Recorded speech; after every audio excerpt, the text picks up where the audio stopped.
Kumusta po kayo mga kababayan?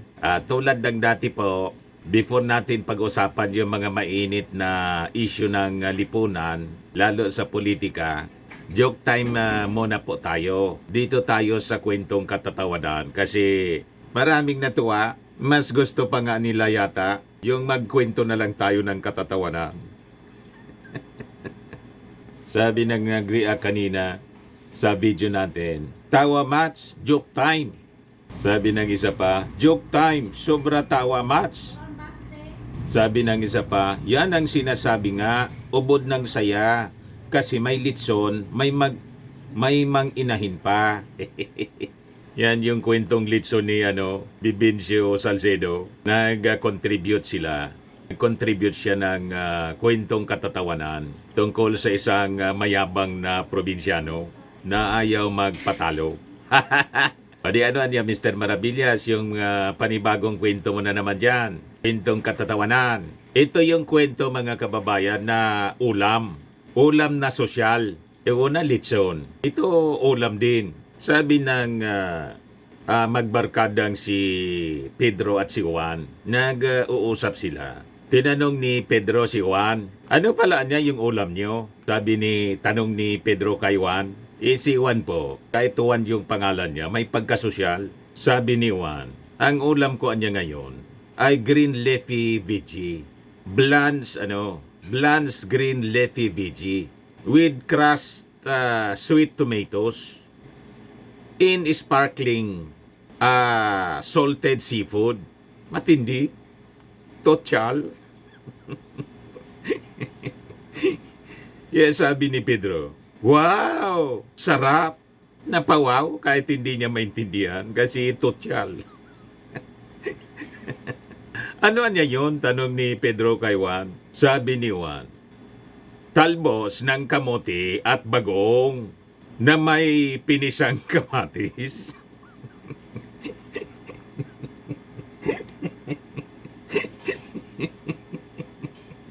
Ganun lang pala yun mga kababayan. May pa-blance-blance sa green leafy veggie pa na nalalaman si Juan.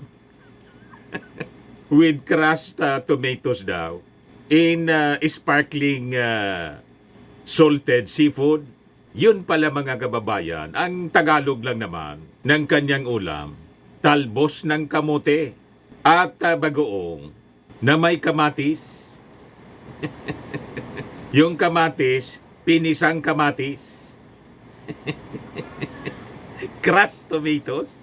Ngayon, sabi ni Juan, kayo niya, ano rin ang ulam mo? Nagpasosyal din siya, no? Ayaw magpatalo. Nagpasosyal din si Pedro. Sabi ni Pedro, ang ulam namin ngayon, fish fillet niya, del El Nino. Fish fillet with del El Nino. Sabat ni Juan, wow! Total. Ano niya yun? Sagot ni Juan, tuyo.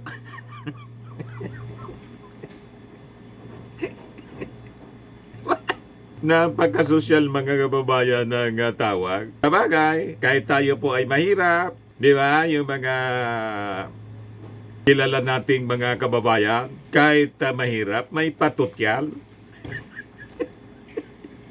Kahit man lang po mga kababayan sa tawag ng ulam. Tunog tutyal. Ayos pa? O ngayon, kung kayo po ay may mga katulad nitong kwentong katatawanan, wag na ninyong itago, i-share ninyo rito. Ang mapipili natin, padadalan kong GCash, 200 pesos GCash. Mag-message lang po kayo, wag ninyong i-post dito sa comment section kasi mababasa na yung joke ninyo. Pag nabasa na yung joke ninyo, luma na yan. Hindi na matatawa yung makakarinig ng kwentong katatawanan. So, i-message ninyo po ako sa aking Facebook account. Pag napili natin, na-feature natin yung inyong kwentong katatawanan, dito po sa Joke Time portion ng ating programa, then, automatic po siya, 200 pesos. Tapos, iraraffle natin yung mga entries ninyo. At the end of the month, bubunot po ako ng mga entries. 5,000 pesos po ang premium natin. Tapos, yung hindi mabobonot, sabi ni Mrs. po, for the month, qualified pa rin sa ating grand Grand Raffle. Ira-raffle natin yung mga hindi nabunot na entries, mga pangalan po, 10,000 pesos po. Tapos sabi ni Mrs. kanina, kasi natutuwa siya sa response po ninyo, baka may first prize, second prize, third prize pa tayo. Pwedeng cellphone. Mamigay kami ng cellphone po kasi Disyembre naman. O di ba po, mga kababayan? Para laging masaya lang po tayo dito sa ating vlogging.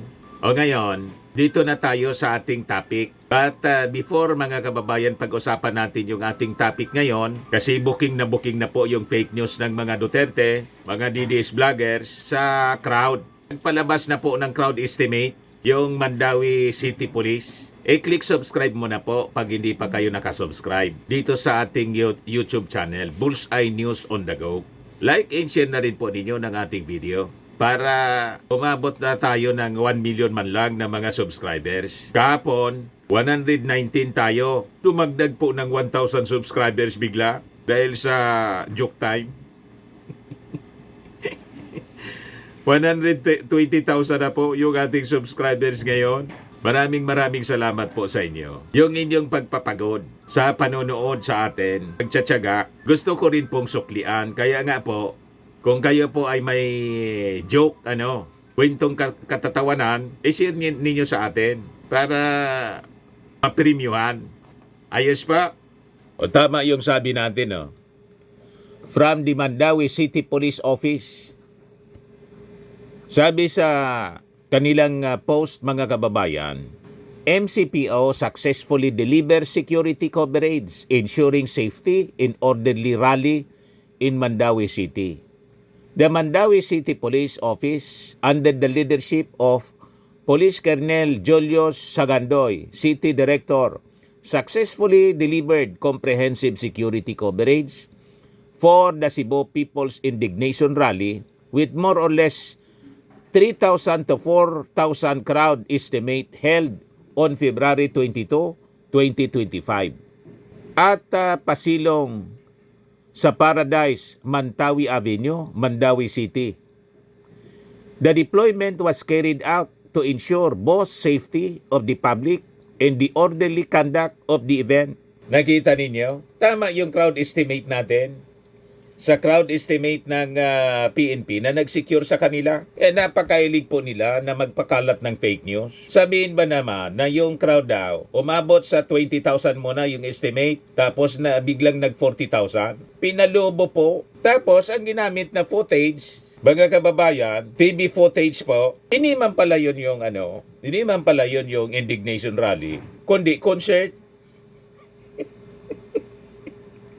Ayan, Duterte pa rin sa Cebu. Ito yung pinapakalat na video po na may kantang Duterte. Pinakalat ng fake news peddler na si Jason Za. Isa pong legit siyang journalist. Pagkatapos, dahil sa 1 million na talent fee. Ay, talent fee yung tawag doon. Duda nga ako kung totoo yun. Consultation fee galing sa Isiminay. Matindi na ngayon po sa kanyang propaganda. Nasira si Jason Za. Yung pagiging journalist ni Jason sa nasira, dinibang po ng mga netizens nang makita po yung video na pinapakalat sa social media. Hindi man po pala ito yung indignation rally, kundi yung crowd sa isang concert sa Cebu. Ayan po. Planet Shakers in Cebu. Ayan ang ginamit nila, mga kababayan, na image, na footage, picture sa kanilang propaganda. Yan Duterte pa rin sa Cebu. Planet Shakers concert pala, mga kababayan. Yan Yan sabi ng Voice of Millennials. Yung mga nag-react, change color na pala, naka-pink. Clean na mga kababayan, pati yung crowd ng concert. Nagtaka pa kayo na pati yung presidency, mga kababayan, na nakaupo yung ating Pangulong Bongbong Marcos, gusto nang i-claim. You see? Ngayon, ano yung totoong crowd nila? Mismo yung ating PNP na naka-assign doon sa Mandawi City, yung nagsabi, 3 to 4,000 man lang po yung crowd. O yan po yung actual crowd, mga kababayan, na hindi dinoktor yung image. Yan man lang po. Baka nga hindi ito mag 4,000 or 3,000 na crowd. Yan man lang ang totoong crowd nila. Kukunti, hindi man ito mag 4,000 po, itong crowd na to. O ito mga sasakyan, yan man lang po. Hanggang dito yung mga tao. Ito kalat-kalat na nga po yung tao dito. Dito man lang sila nagsisiksikan, no? Yan po, oh. Yan po yung crowd na pinapakalat nila, oh. So, paano hindi ipaimbestiga, mga kababayan? Kaya tama lang yung, yung investigasyon ng TRICOM sa Congress po. Kasi talagang walang pakundangan po ang kanilang pagpapakalat ng fake news. Ito, ang giniklaim nilang crowd. Sa concert pala to ng, ng Planet Shaker sa Cebu. Yan, oh. Planet Shaker sa Cebu. O ngayon, nag-react na mga kababayan yung ating Pangulong Bongbong Marcos, yung Palasyo Malacanang pala. Siyempre, by authority ng, ng ating Pangulo kasi ang nagsalita, di alter ego, Executive Secretary Lucas Bersamin, doon sa akusasyon ni Digong na yung ating Pangulong Bongbong Marcos daw ayaw nang umalis, fearing for dictatorship daw, ayaw nang umalis. Plano daw na tularan yung kanyang tatay na hindi na aalis, extend yung kanyang posisyon, magdi-declare ng martial law. Yun ang sabi ni Digong doon sa indignation rally sa Mandawi City. Lata kaaka. Ito po, nagpalabas na ng statement yung Palasyo Malacanang. Sabi ni Bersamin, a tall tale niya from a man prone to lying and to inventing hoaxes. Madaling sabi, budol na naman niya ito. Yung mga akusasyon ni Digong na yung ating Pangulo hindi na daw aalis bilang presidente, i-extend yung kanyang term sa pamamagitan ng pag-declare ng martial law. What? Ganun katindi mga kababayan si Digong. Kaya kahit dito sa kwento ng Daily Guardian, ayan po, sabi dyan, former President Rodrigo Duterte claimed without proof that President Ferdinand Marcos Jr. might not cede power when his term ends in 2028. Yan yung sabi niya sa speech niya sa indignation rally kagabi. Mr. Marcos is veering towards a dictatorship. I bet he will not step down after his term. It will be just like his father's time. He will impose martial law just like the father did. And our country will fall into chaos. Elections cannot take place in the event of martial law. Sabay gatong sa PNP at saka sa military para kumampi sa kanya. Inciting na naman po. Inciting to sedition kagabi. Walang kadala-dala yung matanda. Sabi po ni Executive Secretary Lucas Bersamin, another bodol na naman anya. Hoax and another bodol scam. Yung statement ni dating President Rodrigo Duterte alleging that President Marcos is veering towards dictatorship. Sabi po ni Bersamin, we treat the former president's baseless and ridiculous statements in the same way that Filipinos are dismissive of them. A tall tale from a man prone to lying into inventing hoaxes. This hoax is another bodol emerging from one man fake news factory. Pabrikaan niya ng fake news itong si Digong, sabi ni Lucas Bersamin. Dahil ang pabrika po, may-ari ng pabrika si Digong mismo, yung mga customer niya, yung mga bodol din, mga kababayan na fake news peddlers, itong mga DDS vloggers. Kaya pakalat po ng mga videos na concert pala yon mga kababayan. Concert ng Planet Shakers ng Cebu, yung crowd inangkin. Inapalabas, yun ang crowd ng kanilang indignation rally. Tapos sabay sabi, mga 40,000 na niya, pinakang malaki, na dumalo. Isang rally, kabahanan niya kayo. Cebu pa lang anya yan. Yun pala po, concert ng Planet Shakers ng Cebu, sa Cebu. Ganon katindi sila. Kaya dinurog ngayon po ni Lucas Bersamin si Digong, may pabrikaan niya ng fake news. Fake news factory. As our actions have consistently demonstrated, we will stay the course in upholding the Constitution, in adhering to the rule of law, and in respecting the rights of the people. We will not backslide into the oppressive ways of the previous administration when critics were jailed upon trump-up charges, where critics were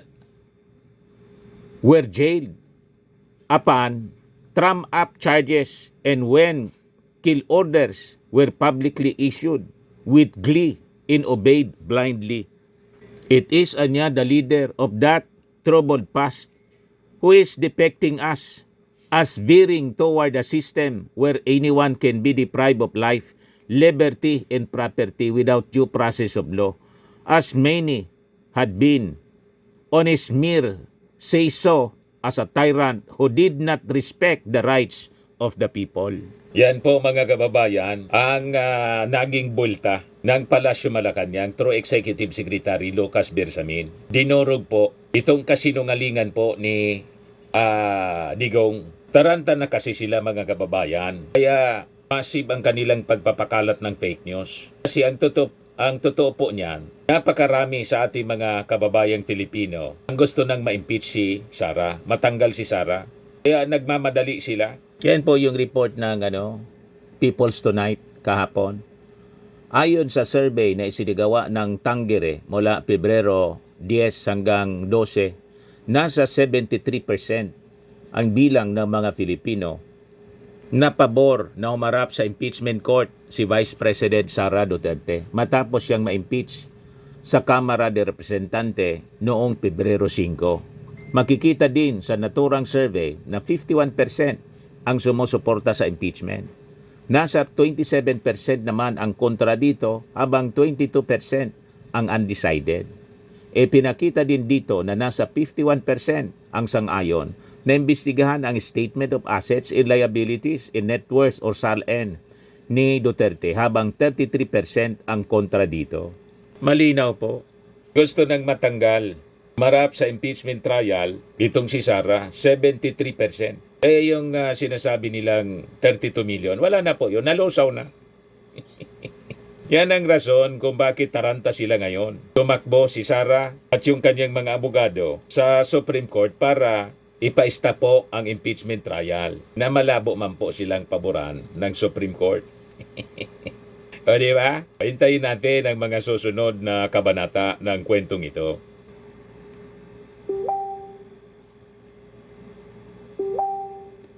At itong ating programa mga kababayan, atid sa inyo nitong ating mga sponsors. Fairmax, Firming and Lifting Cream. Pinapay po sa mga pulses in affected area. Mainam po ito sa mga pains at paninigas ng mga kaso-kasuan. Ito sa mukha naman yung application, anti-aging, Automax po siya. Ito ay Glow Zero mga kababayan. Whitening po siya. Made in South Korea. Ito naman po, Ningxia Red Mix Fruit Drink. Gawa po siya sa goji berry. May anti-cancer properties po siya. At sa mga nagana po ng malinis and spacious fitness gym, pumunta lang po kayo sa aming Colossal Fitness Gym. May Grab car rental din po kami. At bills payment po sa aming office. At saka sa mga mahilig po sa mga imported bags, manood po kayo sa live selling ni Madam Aileen Rosales sa kanyang Aileen Closet po. Pati mga shoes, ito yung kanya po. Ito yung kanyang page. Kita ninyo, napakagandang mga online selling po siya. Si Madam Aileen Rosales. At cellphone number niya po, 773-798-7816.